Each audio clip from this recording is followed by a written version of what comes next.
Hello, everyone. My name is Susan Edgman-Levitan, and I'm very happy to welcome you to the CAPS webinar today, which will focus on strategies for improving CAPS clinician and group CAPS survey scores. Today, we actually have a blockbuster crowd registered that is one of the largest participants groups that we've ever had on a CAPS webinar, and I think that's because we've got two excellent presenters today that are going to be focusing on how they have improved their CG CAPS scores.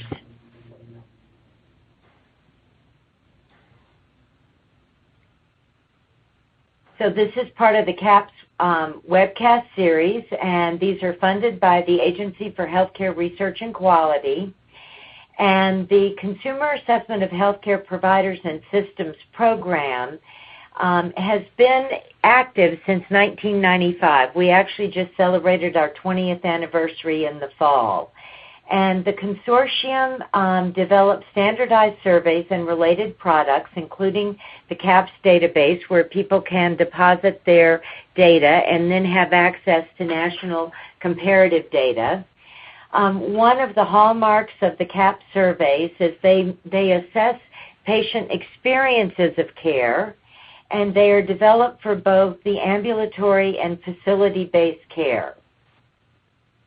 We have multiple surveys that we call the CAPS family of surveys. On the facility side, we have HCAPS, we have the in-center hemodialysis or ICH CAPS, and we also have the nursing home CAPS surveys. On the ambulatory side, we have the clinician and group CAPS survey, which is designed to measure care at the level of a clinician or a practice. And that's the survey that we'll be focusing on, the results from we'll be focusing on today. We also have the health plan CAPS survey, a surgical care survey, the ECHO CAPS, which measures people's experience with behavioral health services. We have a dental CAPS, an American Indian CAPS, and a home health care CAPS survey. Today we're going to be focusing on the updated CAPS Ambulatory Care Improvement Guide, and we're also going to be hearing about how two health systems have improved their CG CAPS scores. And they will be talking about the specific improvement strategies they used, the kinds of barriers that they faced and how they overcame them, their results, and then the key lessons that they learned in the course of this work. A couple of things on the housekeeping side. If you need help and you don't have any sound from your computer speakers, you can join us by phone, and the phone number is on the screen now. The conference ID is also available there. And if you have trouble with your connection or your slides aren't moving, select F5 to refresh your screen, and you can also log out and log back in. If you have other problems, please use the Q&A box on the right of your screen to ask for help. And if you want to ask a question, you can look down. There's a question box where you enter your question and hit submit. And at the end of the presentations, we'll be answering as many questions or themes of questions that we can in the time we have allocated for that. And then you'll click on the Q&A icon and you'll get the window to appear. That's also down at the bottom of your screen.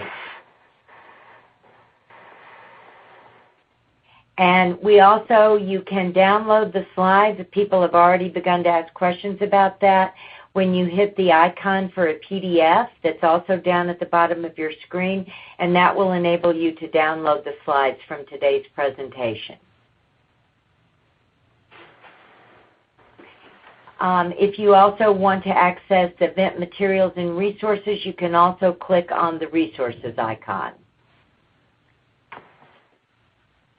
So I want to just spend a couple of minutes talking about the CAPS Improvement Guide.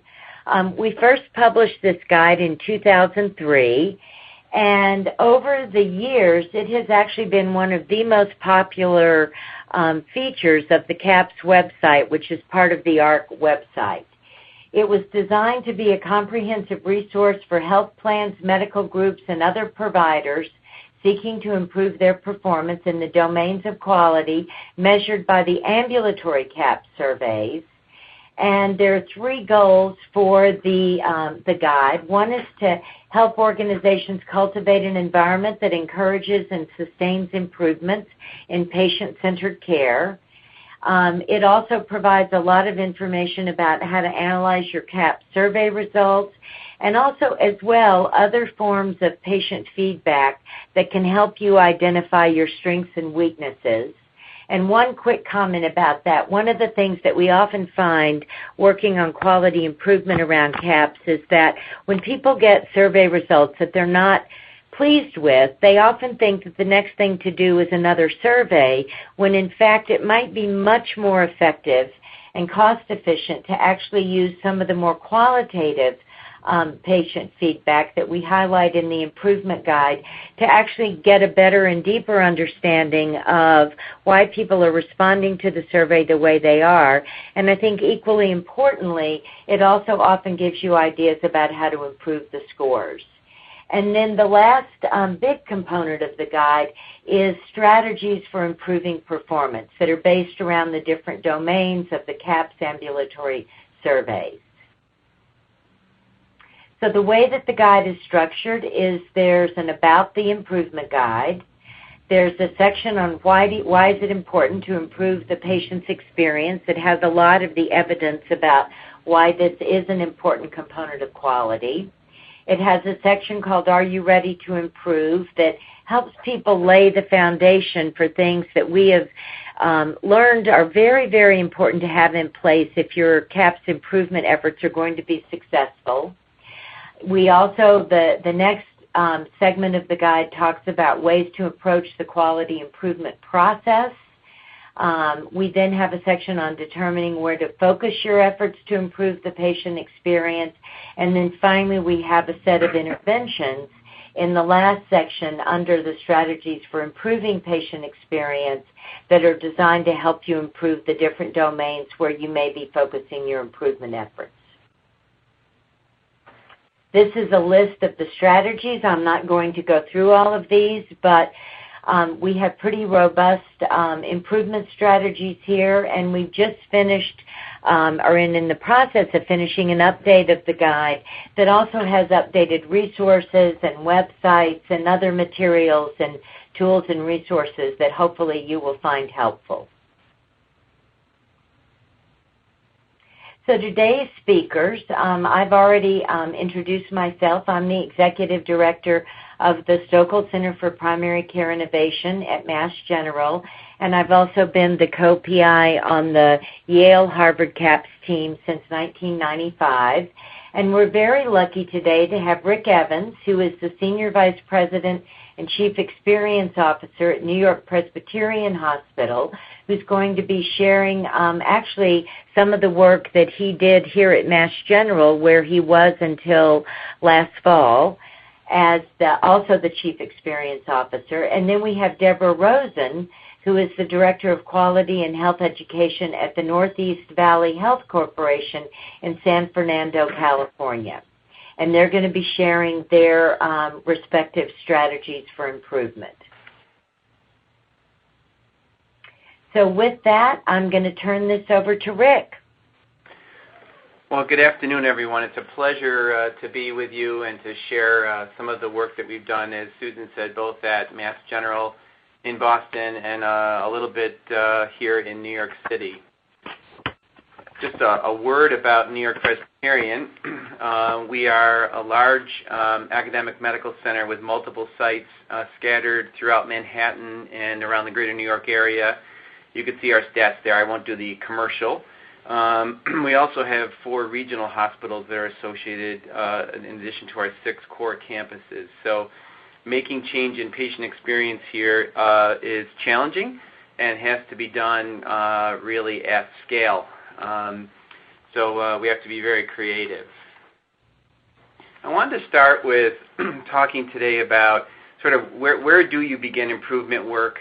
when you're using CG caps. And so I thought I would share some ways that we prioritize and set targets. So, we've learned from experience, first of all, you really can't work on the whole survey at once. It's better to pick pieces of it and to try to prioritize. So how we've done that, and again, as Susan said, I'm referring now specifically to some of the work we did at Mass General. We look at the scores for our CG CAP survey at the enterprise, division, and department level all the way down to the practice. So we look at those cuts of data, and we try to see how we're doing when compared to national benchmarks, and we've been great with our vendors to be able to get some of those benchmarks, so we have some sense of how we compare nationally and even in some cases regionally. And then as we're setting targets, we try to look at how we're doing both at the enterprise division level and then down to the department and practice. So at Mass General, for instance, very often we would have, not very often, actually every year, we would have some enterprise targets around particular indicators off the survey. I'm going to talk about that more shortly. And then we would assign targets by division and down to practice relative to how those divisions and practices compared to MGH as a whole. We found that was very helpful. People sort of could peg their performance for their area based on the entire hospital. We also have a very robust organization at Mass General and at New York Presbyterian of patient and family advisory councils who give us fantastic feedback on what we should focus on. So something may look compelling from a data standpoint, and then when you talk to patients and families, sometimes your priorities shift. We also learned from experience that in picking priorities and targets for improving, we really wanted to take the whole team into account. And I'll talk a little bit more about that as we get into the slides. But my point is that providers needed to be involved, other staff needed to be involved. The whole thing works better if everyone is working on something and that the targets and priorities somehow relate to one another and also reinforce the team. We also find that very often picking an improvement target means work for leaders at the practice level especially. And they've got a lot of work on their plates, sometimes more than they feel they can handle. So we've never wanted patient experience targets to be standalone. Try to pick targets that are going to support other key organizational initiatives. And in Boston, at Mass General, very often that would be targets connected with our overall work to improve access, our overall work to do well at population health management. So we would make sure that the targets we were picking and the work that came with them were going to help people hit multiple bogeys, not just a patient experience target. And then, of course, there's the magnitude of the target. So if you pick an indicator off the survey, it might be the one on, for instance, the courtesy of staff. Where are we today and where do we want to be at the end of the year? We want to give people targets that are ambitious but doable. And so we look at as much data as we can about how fast these items are changing and improving nationally so that we're pegging a goal that is going to be ambitious, doable, and hopefully keep us improving at a pace that exceeds that of the rest of the country. So that's kind of a starting point. In terms of how we made improvement happen, again, at Mass General, I'm using most of those the examples today I'm using are from Mass General, but we're implementing these at New York Presbyterian as well. We would have leadership groups, and I've talked about these on a previous webinar, leadership groups at the facility and divisional level. So, for instance, the orthopedics division would have its own targets, but they would have what we called a service cabinet or a patient experience cabinet that would consist of the department chair, some other key physicians, nursing leadership, administrative leadership, and my team, the patient experience team, would sort of staff those cabinets, but the patient experience improvement work would be done and led by people who actually run the division. So we were there helping tee things up, keeping it moving, but it was led by the people who actually run that division or that practice. We required, and we've done this again at Mass General and NYP, specific action plans with targets. So we really want people to think about at the beginning of an improvement cycle, which for us was usually a calendar year. We wanted them to think about what indicator or indicators they're working on, what pieces of the experience, and what best practices or actions they were going to take throughout the year to change the experience, improve the experience, and then see that validated in the metric. And we learned over time that the best way to do this is really to make it an open book test. You know, most practice leaders, any kind of clinical leader, they didn't go to service school. This isn't their core competency. And that's where my team and I come in. We make sure that we bring to the table almost a menu of evidence-based best practice. So that's really important. It can't be a hunch or, gee, we think this might make it better. We really try to bring practices that have literature to back them up. And that's particularly important in an academic medical center. And then we get the team together and we work on the plan and we create it as a group. So they can pick from the menu, they can learn about best practices and choose the ones that they think apply to them, to the team, the best.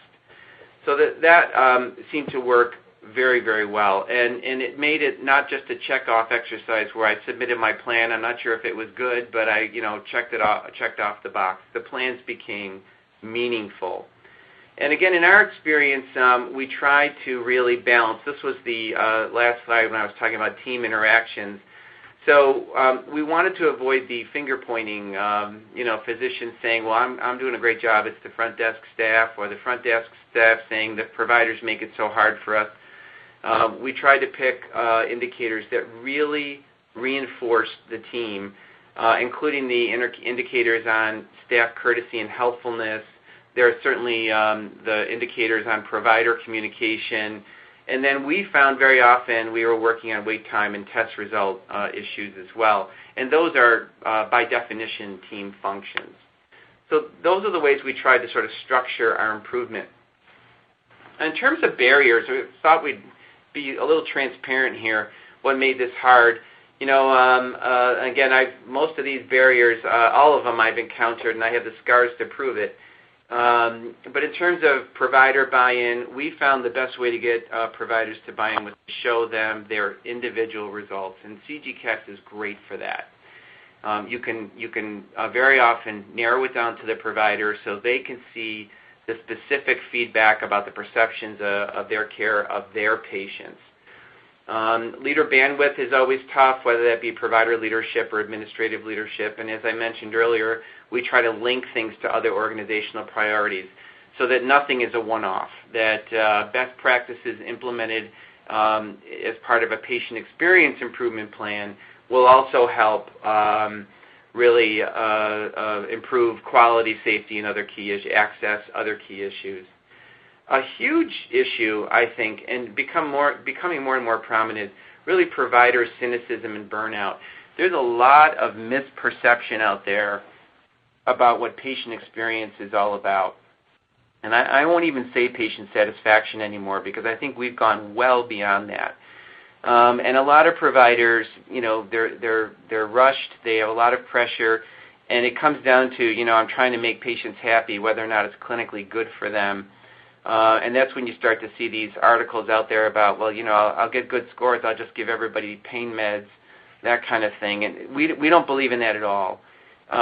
Really, the goal of patient experience improvement in our estimation is helping patients feel confident in the care that we provide. I refer to it as in taking a deep breath, being able to know you're in good hands. And on the provider side, if you don't put forward best practices that also have the potential to make the provider's day go better, go more easily, you're kind of not going to make any progress. So we always try to think of best practices that, if implemented, are really going to make everybody's day go better, including the patient and family.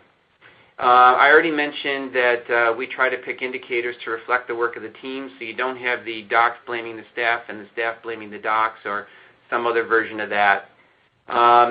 You really have to know your survey and your data. I'm sure anyone on the phone knows this, that if you are speaking to providers, the first refuge that people will take is the survey's bad, the data's bad, and that's just not true. This is a validated instrument. It's solid. The data with our vendors is solid. We have lots of things that we can act on. So being able to go in and speak to providers and others about the survey, about the methodology, about the data itself is critical. And I would argue that you got to figure your first couple meetings are going to be talking about this. You can't be upset with the questions. You have to let them come and answer them one by one so that people can see over those issues and start to talk about making things better. And then there's the accountability piece, and we learned, again from experience, you got to report out on your data regularly. It should be as transparent as possible. And then our cabinets that I mentioned earlier, they're the ones looking over the data and holding people accountable, not the patient experience types like me. In terms of improvement, so you might imagine that when I came to New York Presbyterian, I no longer have access to Mass General data, which is as it should be. But I can tell you that over 4 years there, we saw significant year-over-year improvement in a number of domains, particularly in our wait time scores. We are starting to make progress with our test results score. We have a couple of examples here where initially in our ortho department, our provider scores were dramatically higher than our staff scores, and by the time we did work there, that had actually reversed, and now the providers were trying to catch up with the staff. We had a situation where a chair person of a department was upset that the scores were low and asked to see the results for every provider, and we had the enviable task of telling him that it was him. It was his scores. And to his credit, he embraced it, and he went from the bottom 5% in our provider scores to the top 5% in a year, and his whole division increased. So there were lots and lots of stories of success, both at the practice level, the individual provider level, all the way up to the enterprise level. So we were very pleased with our results year over year. In terms of sustaining, again, it's really hard. There's a lot of cynicism about patient experience. Everybody thinks they know what it's all about, and quite frankly, they don't sometimes, and that allows people to get very cynical. So we have found, again, at New York Presbyterian and at Mass General, that this has got to become part of the life cycle of the organization. So we have annual improvement cycles that begin at the beginning of the year. We look at our data from last year. We pick usually three indicators. We set targets, and we work all year and keep ourselves updated. We also focus a lot on management training and coaching. So, in fact, I was just on the phone today with one of our nurse leaders about getting her staff together to do some coaching with them around how to keep the effort fresh and roll it out and help management learn how to lead. Senior leader buy-in is critical, and then, of course, partnering with our physicians. And, again, the way to do that is it's got to be a win-win for them. So some free advice. Again, as I mentioned before, it's very, very important to know your survey and the data. And if providers see doubt in your eyes, you've kind of lost the battle. So it's really important. And there are times where providers, my degree's in theology, not statistics, and so I'll bring a vendor in with me to make sure we can answer the questions. Pick the right evidence-based practices. We find friendly competition works very, very well. I've already mentioned about linking and collaborating so that people see what's in it for them. I think it's particularly important, particularly with our providers, to show that we understand what their day is like and that we are not here to make that worse, quite frankly, to make it better. And really, we try very hard to become part of the teams where we're working on improvement.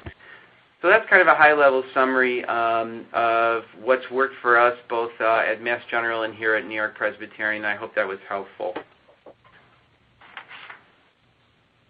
Thank you, Rick. Let's keep moving. And Deborah, we'd love to hear from you now about your work in California. Sure, thank you. And since I'm in California, I'd like to say good morning to everyone. We are a very different organization. We're going to be, I'm presenting from a federally qualified health center. So to give you a little background about our organization, as I said, we're an FQHC. We're in Los Angeles County. We're fairly large for an FQHC, 14 sites, about 66,000 users, unique patients, about 290,000 visits in 2014. Our numbers are ever increasing, though. 23% state they're best served in a language other than English, and about 81% are below 100% of the federal poverty level. The stats here on the uninsured have changed.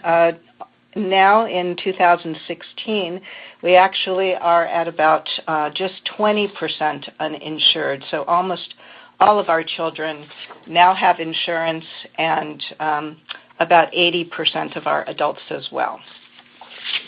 So we have been implementing the CAHPS survey with PCMH items since 2012. We are expecting our 2015 data just in a few weeks, so we're excited to see results.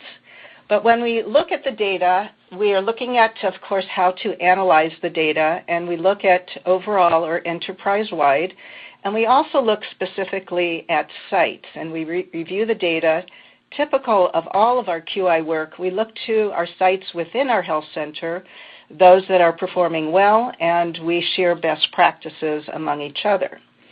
We're also comparing to the benchmark, and in the 2014 data that I'll be presenting, we're looking at a benchmark of 2013, which is a mean of 833 practice sites, adult practice sites that submitted data to CAHPS.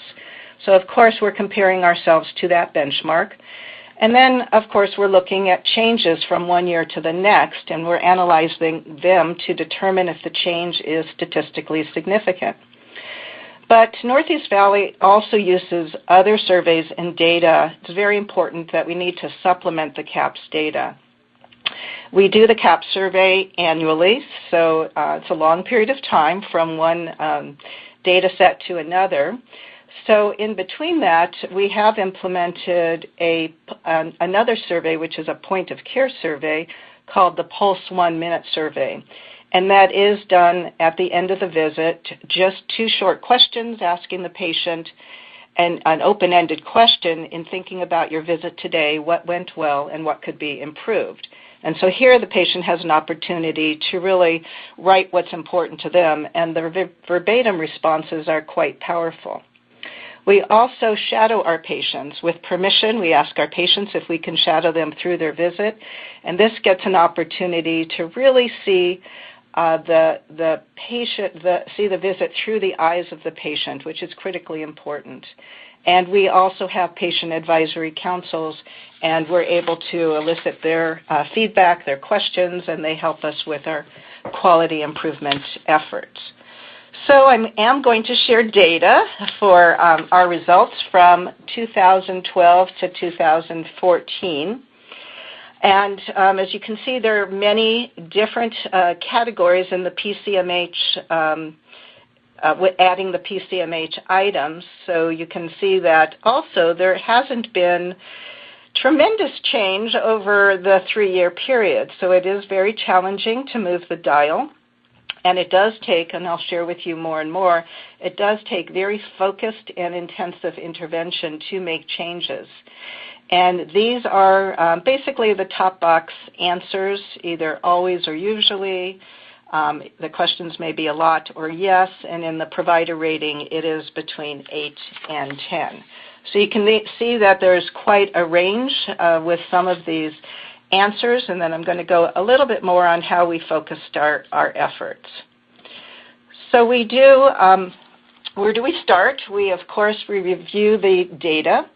We look at the CAHPS results, the PCMH items, and as mentioned before, we look at a lot of supplemental data as well.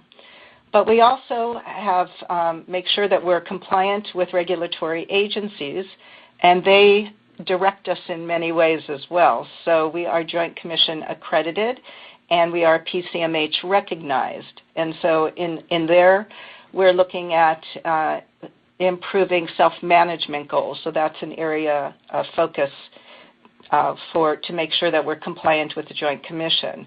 We also report meaningful use, clinical data, and also to the Bureau of Primary Health Care, our UDS data, and they have some clinical measures that help us focus. And in terms of the Affordable Care Act, I talked to you already about the number of patients who are now insured. And although I'm going to be talking in a minute more about communication, although our communication scores were fairly high, this was an area of concern. Prior to the Affordable Care Act, the Blue Shield of California reported that in the safety net environment, 60% of the patients would be interested in changing their health care facility if given the option. And so we were really concerned about that, and we wanted to make sure that we developed strong relationships with our patients, that communication skills were strong, and that they would stay with Northeast Valley. And we have found that to be true, but that was an area of focus, even though our scores in communication were fairly high. And also the Board of Directors, which for a federally qualified health center must be 51% consumers. So that the Board of Directors also drives our quality improvement efforts. So in looking at where we focused and some of the successes and challenges, I already talked a bit about communication training, and we did, as mentioned, start off fairly strong. And in 2012, we did an organizational-wide effort to provide communication training. We actually implemented a 4-hour training for the entire organization, providers, and all levels of staff. And we continue that training every year.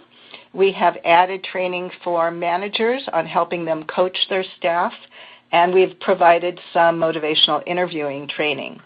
We haven't seen major improvement in this area. It still does remain strong, but we know that, unfortunately, education is not enough to change behavior, and we're continuing to look at ways that we can improve our communication scores even more. The second area that we are currently focusing on, as I mentioned again, that we are accredited by Joint Commission and recognized as a PCMH organization. We are looking to improve our self-management support throughout the organization, and it is a current effort, so we're hoping to see those scores improve. But as I will talk about, we're also measuring that internally, which is critically important because, again, only looking at data once a year is not enough, so we need to look at data monthly, and we share that widely across the organization. So the next measure that we have focused on is in adult behavioral health, and this is actually above the benchmark for this measure. But in particular, there is one question that did your provider office ask you about feeling sad, empty, or depressed? And we're required, as many other organizations are, to assess annually for depression with 12-year-olds and up. And since we have implemented this, we saw in many of our locations statistically significant improvement in this particular question. And last but not least, we are focusing very, very closely on access to care. And we have been successfully implementing interventions. And again, we are looking at data internally because a year is a long time. So I'm going to share with you some specifics about that area. So access to care has many questions, but the one that we focused on is, did you see your provider within 15 minutes of your appointment? And I want to make sure that's clear. It's not, were you called back by the nurse or medical assistant, or were you vitaled, but are you with your provider within 15 minutes of your appointment? So as you can see, the results for adults were at 45.5%. That is well below the benchmark, and the benchmark was at 74.6%. So this was a particularly challenging area that we knew as an organization that we needed to focus on. So wait time in general, and then we decided, as I said, to focus on, were you seeing the provider within 15 minutes? So we decided that we needed to focus on access as a priority area.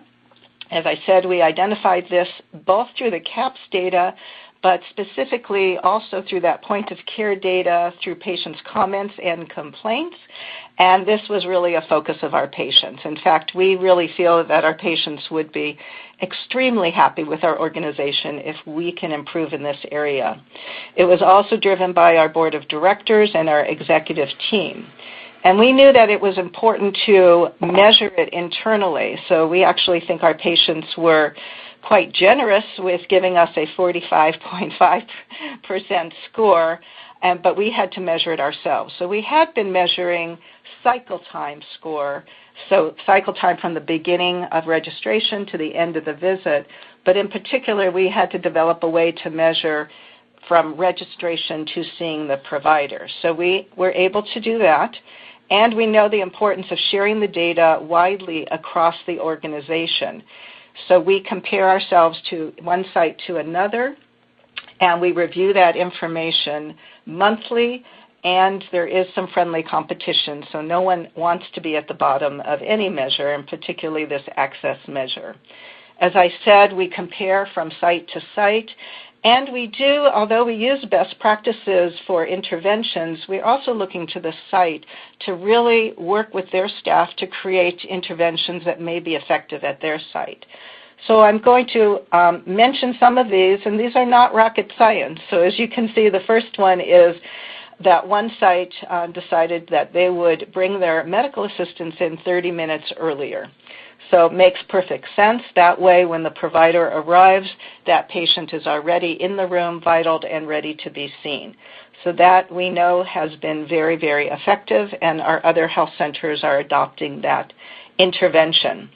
We have asked patients to come in 15 minutes prior to the appointment, and as you can imagine, some do and some do not, but we really are, as an organization, reinforcing that they need to come in early to make sure that we are seeing them on time. And then we're implementing robust calling. So we have automated call systems to remind patients of their appointments. We do text messaging, but robust calling is a little bit different. Those are live calls where we're really assessing whether that patient is coming in. We still have a much higher broken appointment rate. It's a very challenging population, and we want to see if those patients will be coming in. We also handle any insurance problems before they get there, and that, again, improves cycle time. And then some sites have implemented some team competitions within their own health center. So what do we see in terms of internal data and our trending? We, as I said, have implemented a method to measure this ourselves. When we measured this first in April of 2015, we saw that only 25%, only 1 out of 4 of our patients were seen by their provider within 15 minutes of their appointment. We see some immediate improvement. It's amazing. Just once you share data, already people are paying attention to that. That leveled off a little bit, but now we are at 33% across the organization. And we have this trending data for each and every site and by discipline, and by provider as well, so that providers, care teams, sites can really dig in to see how they are doing, and some sites are improving quite well. The next is that we also looking at our total cycle time in minutes, and this is a measure that were measuring prior, but we started at an average of 82 minutes in the first quarter of 2015, and again, enterprise-wide, we are at 68 minutes. So we're really pleased with this improvement. We are very excited to see our next CAP scores and definitely hope to see improvement in this area. So just in summary, of course, we analyze the variation between our sites. We compare ourselves to the benchmark, which helps us prioritize what we need to focus on. We identify areas we excel in, and there are many, and we identify opportunities for improvement. We utilize the data from CAPS, but we supplement with other patient experience data. And we determine and prioritize overall and site-specific interventions, keeping in mind compliance with our regulatory agencies. It's really important to focus priorities. Small changes are not going to make a change in our CAP survey, so they really need to be focused either at the particular site or throughout the entire organization. And to see significant change, efforts, as I said, significant efforts must occur to see the CAP score improve. And the last slide is just my contact information. If you have any questions in the future, I'd be happy to answer them. Thank you. Thank you, Deborah. We've got some great questions, and I am going to try to hopefully walk us through so that we can answer as many as possible, and we do have some common themes. So I guess one thing that I think both Deborah and Rick mentioned was trying to foster friendly competition in the improvement work. Rick, can you say a little bit about how you have done that? We do it across the enterprise, sharing scores and results by division. So like at Mass General and even here at MYP, I'll present to our clinical chiefs, and they'll see cardiology next to ortho, next to neurology, et cetera. That tends to foster some competition. We will show providers their scores alongside one another, and at its best, that also fosters competition. Showing practices, their data alongside one another also allows for competition, and also sharing of best practices. So there's a number of ways we show data, and again, we try to keep it positive and focused on, hey, how'd you guys do that kind of thing. That's great. One quick comment from Mike. I've had experience working with our ambulatory primary care practices across the Partners Healthcare system, and when we had individual physician level data, I think that was also very helpful to share the data with everyone, all the providers in the practice, because in addition to fostering competition, they also were able to learn from each other, and they could see the high and low performers, and they could shadow one another and get best practices from each other, which was often quite helpful because many of our practices have fairly distinct patient populations. Deborah, any thoughts from you about how you've fostered competition in a positive way? Yeah, I think the theme is there. We share data, and across the organization from one site to another, we recognize success. We provide certificates, sometimes small incentives, but it is really learning from those sites that are excelling. And the good thing is that throughout all of our QI measures, there's usually one site that is excelling in at least one area. So again, we learn from each other's best practices. I would add, too, you made me think of, we actually had an awards program where we would recognize on an annual basis every practice that met its targets, but we'd also recognize the highest rated and those who had improved the most. Yes. And we give them trophies, and every time I think, oh, this really doesn't mean anything, it blows me away, the power of that kind of recognition on people and on momentum. Yeah, I think that's really important. We've got a question, if you could both just answer very briefly what modes of administration you use. And Deborah, we've also got several questions about if you could say a little bit more about the Pulse One survey that you're using. Yes. So we send out the questionnaires, and then we call them up to 5 times to get our results. So that's the method of the CAP survey. And the Pulse 1 Minute survey is a very short survey. I think just 2 questions. The first one is open-ended, and we ask patients to write down 15 words, and they do write that in English and Spanish. We also are able to not only have the value of the qualitative data, those are quantified so we can see numbers associated and what areas they focus on. So how many mentioned the provider, how many mentioned wait time, which was focused on a lot, and then there's the 0 to 10 scale. So it's just 2 questions, that point of care survey. Okay. And Rick, what about you? At Mass General, our CGCAPS was administered by phone and email option. And at NYP, it's paper and email option.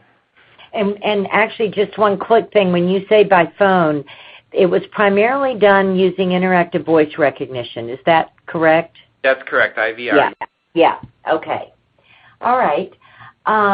Another question is, several people have asked about both of your experiences with the patient shadowing, and also what kind of input you've gotten from your patient family advisors that's been helpful. So, Rick, do you want to speak first to that, and then Deborah?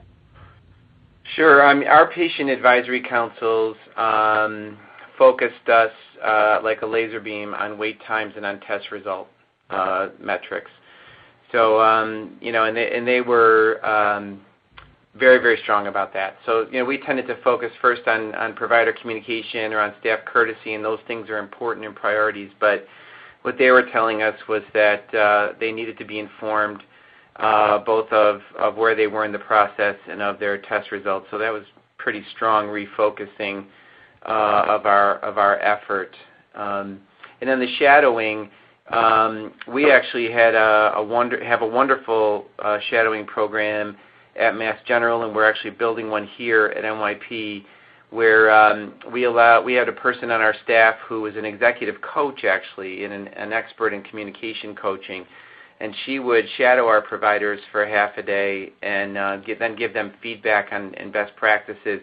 We had 100% satisfaction with it. Even people who came sort of reluctantly all found it extremely helpful. So I'm actually looking for ways to grow that because it does cost money. But when you can meet a provider where they are and give them very practical advice, it's pretty powerful. I just want to jump in and say one thing about that, because we also had an experience in the work that the Stoeckel Center was doing with providing shadowing to clinicians whose scores were not where they wanted them to be. And we used some coaches, but we also used some faculty from our Department of Psychiatry who were very, very good communicators. And they privately shadowed some of our physicians who were literally at the bottom of their practice, and they are now the top performers in their practices. So although it does cost a little bit of money, it's well worth the effort. And one quick point I want to make that's just come in that's potentially related is someone has asked a question about what is the valid number of responses that you need to get reliable and valid data at the provider level. And typically what the CAPS team recommends is you get 35 to 40 completed surveys per provider. Yes. So, Deborah, I'm going to move to you about your shadowing and also your patient family advisors. Sure. So with shadowing, we do it a little bit differently, where we used interns that were really new to the organization, and we were really looking at how the patient experienced the visit through their eyes. And some of the themes that we came up with was that our patients didn't know what to expect next. And so that was a really important take-home. And, through that, we really focused on agenda setting to make sure that we knew what the patient's agenda was and make sure that that's met before the end of the visit. Through patient advisory councils, of course, they also talked about wait time, but we also worked on developing our care teams, and we help patients identify whose team they're on to make sure that they're well connected, not just with their provider, but with their entire team, and also know, and this has to do with wait time as well, when someone else is called in that they are on a different team. So we actually put stickers on the patient and on the staff as to help them connect to which team they're on. So it's been very, very powerful to learn from our patients. That's great. And one quick comment about shadowing, and also a method that we call a walkthrough, where you have your staff go through your practice or whatever setting you're working in as if they were a patient with a family member. That people find incredibly helpful to identify all the roadblocks, all the waste that we have in the cycles of care. And that is, there's a lot of information about that and how to use those methods in the improvement guide. We've got a question about how do you engage your front desk staff and your medical assistants? And I would broaden that to, you've both talked about creating teams to work on this. If you could speak to that a little bit. Deborah, would you like to go first on that one? Sure. So what we have at each of our health centers are called practice improvement teams. So we have the care team that's associated with the provider, but we also have practice improvement teams, and there we have representatives from leadership and frontline staff, and that includes front registration, medical assistants, and throughout the health center, and a provider, of course. And they come together, really look at the data, identify best practices, and implement improvement efforts. And that has really been a powerful motivator for staff to really know that they can make the change. They are the ones that see the systems every day. They listen to the report and data from our patients, and they're the ones that are responsible for developing and implementing and evaluating the change. So that's been very, very important. That's great. Rick, do you want to add anything to that? We would focus, and I love what I just heard. That's great stuff. I would add that we would focus on indicators that require the team to work together. So, often front desk people will tell you, well, I'd love to tell the patients what their wait time is or where things are, but the provider has to talk to me, and it's easier to yell at me because I'm the front desk staff. No one's ever going to yell at their doctor. And when you sort of help people see that equation and work together to make something happen for patients, whether it's making sure they know what their wait time is or making sure that they understand how they're going to hear about their test results, no one piece of the team can do that. It can't be provider only. It can't be front desk only. So we found that when we could help the different groups, if you will, understand what a lack of teamwork did to their performance, whether it's the provider's performance or front desk, it really brought people together and allowed us to work on things as a team. That's great. We've got a question that I think, if I understand it correctly, is asking about, as you increased your scores in certain areas, especially around your patients being seen within 15 minutes, did you see that that had an impact on other domains you were measuring with the CAHPS survey? So we are hoping to see that. Again, our results are in a couple of weeks, and our improvement in cycle time, and that particularly that question has really been over in 2015. So we haven't seen the results yet. We hope that that influences overall satisfaction and experience. So we're looking forward to seeing those results. That's great. Another question that I think is important is, I'd like for you both to say a little bit about how you determined what your focus areas would be for your annual improvement work, and whether you would just concentrate on areas you had focused on in the past, or, where you weren't doing so well. How did you choose the focus of your efforts?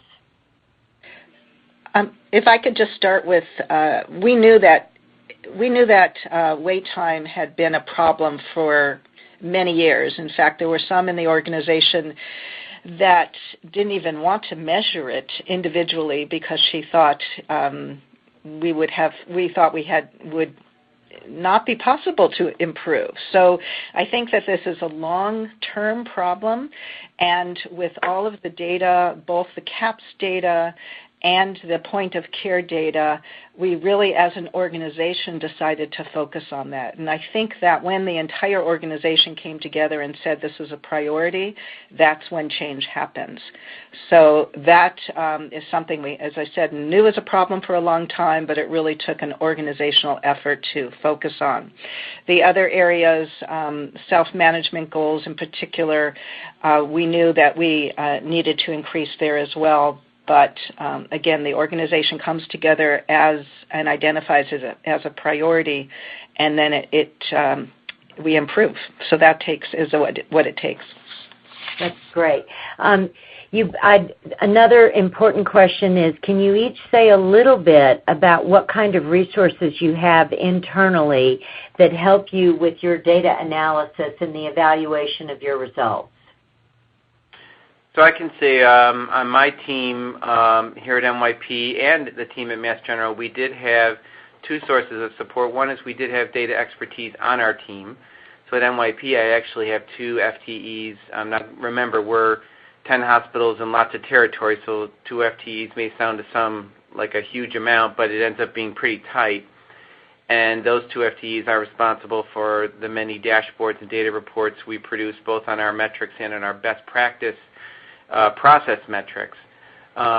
We've also had support from, at NYP, we have something called the Value Institute, which is part of our quality shop, and they help us develop, these are people with expertise in data management, data reporting, data analytics, and they back us up and collaborate with us on producing dashboards and reports. We had a similar set of expertise in the quality department at Mass General, and we're probably luckier than most that we have those resources. And we did use a vendor to implement the CAPS survey, and they did help us with the statistical analysis of that data.